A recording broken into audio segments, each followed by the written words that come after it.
The riots are the deadliest protests in American history. Imagine being pulled from your everyday life, forced to fight in a deadly war for a cause you may or may not believe in, or watch the wealthy buy their way out while you're left to face the battlefield. Now, add racial tensions into the mix, simmering resentments about jobs and social status. This was the explosive cocktail that ignited the largest civil and racially charged urban disturbance in American history, the New York City draft riots of 1863. Let's dive into this often overlooked chapter of our past here on Buffy's World as part of the Illuminating the Shadows of American History series.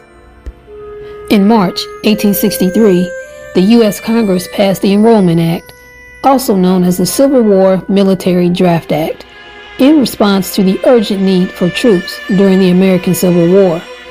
The key details of the act are as follows. 1. The act authorized the federal government to draft men into the Union Army. It marked the first time in American history that the federal government instituted a draft of men for military service. 2. The act required enrollment of every male citizen and those immigrants who had filed for citizenship between the ages of 20 and 45. For example, all male citizens between the ages of 20 and 35 and all unmarried men between 35 and 45 were subject to military duty via a lottery where their names were entered, and federal agents established a quota of new troops due from each congressional district. And 3. Certain people were exempted from the draft, such as government officials and clergy. Also, though all eligible men were entered into that lottery, they could buy their way out of harm's way by hiring a substitute or paying $300 to the government, roughly $5,800 today. Now keep in mind that in 1863, that $300 sum for this commutation fee was the yearly salary for the average American worker, thus making the avoidance of the draft nearly impossible for all but the wealthiest of men. A lottery system was used for this draft. However, for $300, an individual could buy a substitute to serve in his place. The working classes, who in New York were mainly Irish or Irish American, could not afford substitutes and were angered by a draft which did not include African American men. The enactment of the law sparked significant controversy and resistance, particularly among working class communities, including a large number of Irish immigrants. Many of these individuals were unable to afford the commutation fee and felt that wealthier men were unfairly able to avoid service. This resentment was a significant factor in the outbreak of the New York City draft riots in July 1863. As carnage mounts on the battlefield, wealthy men in the North also dodge military service, exploiting a loophole the working class cannot afford. The Union draft also has some problems. It allowed you to buy substitutes. You could pay someone off and not go to the draft. There are law offices that opened up for the express purpose of finding substitutes for people. They'll take an Irishman right off the boat and give him $300 and say, okay, you go and join for me.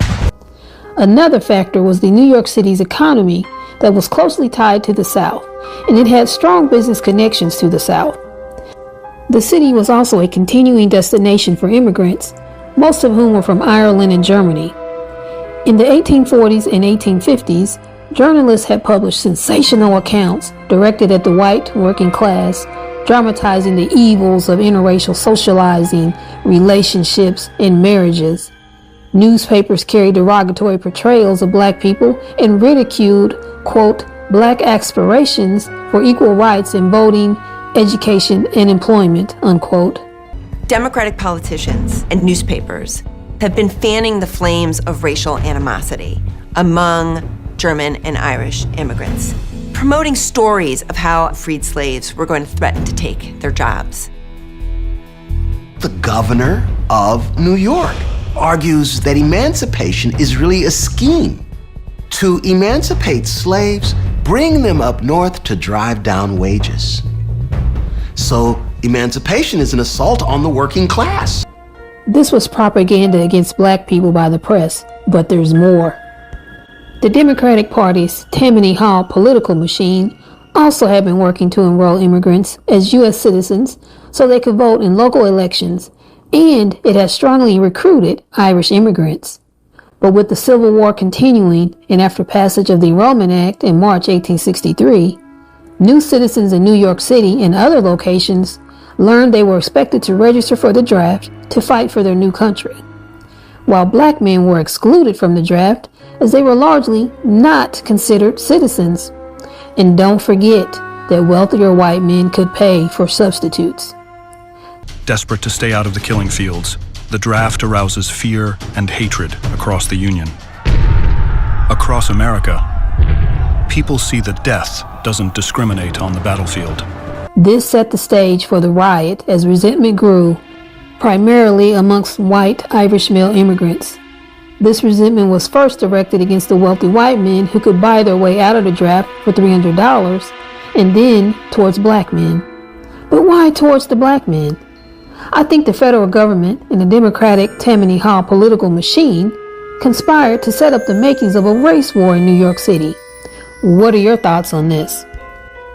The New York City draft riots, also known as Draft Week, were violent disturbances that took place from July 13th through July 16th, 1863 in Lower Manhattan.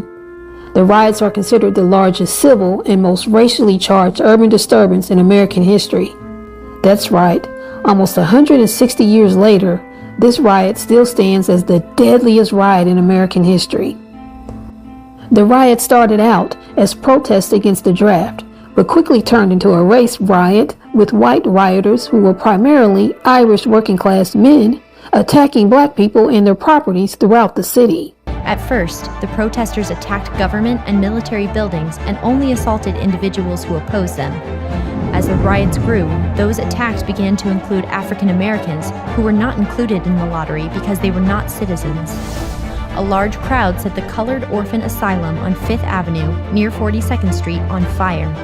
The New York draft riot becomes very violent, and it makes targets of African Americans. African American orphanages burned down.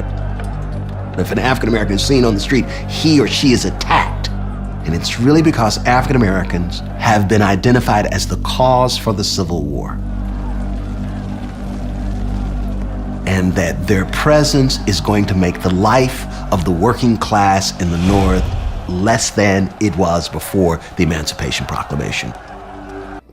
This violent racial component of the riots was largely influenced by the competitive tension between black and white workers over job opportunities, as well as the racially charged propaganda that was common at the time. Remember the press and Tammany Hall's roles mentioned earlier in this video? Now, the public reaction to the riots was mixed, and New York City's Republican mayor, George Opdyke, wired the War Department to send federal troops, but he hesitated on declaring martial law in response to the rioting, and the riots and subsequent fires left many people homeless. The 4-day riot was finally quelled by police cooperating with the 7th New York Regiment, which had been hastily recalled from Gettysburg as President Abraham Lincoln diverted several regiments of militia and volunteer troops after the Battle of Gettysburg to control the city.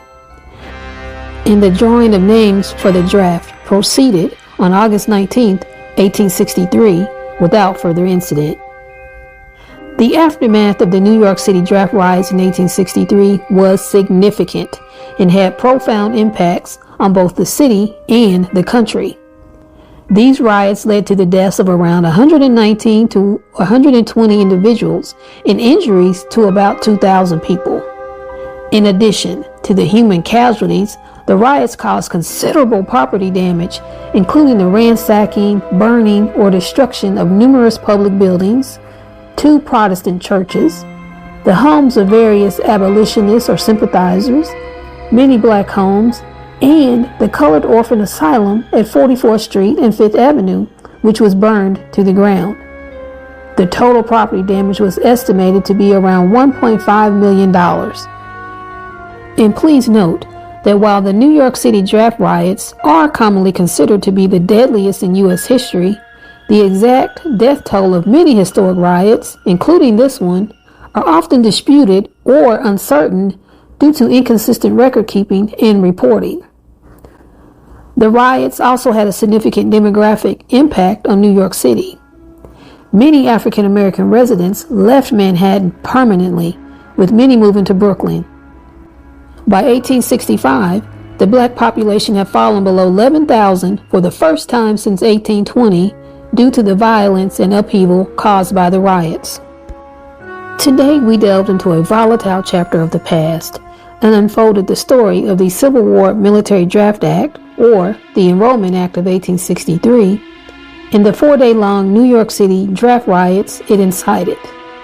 This event brought into stark relief the socio-economic disparities and racial tensions that gripped the nation in a time of crisis, with repercussions that still echo today.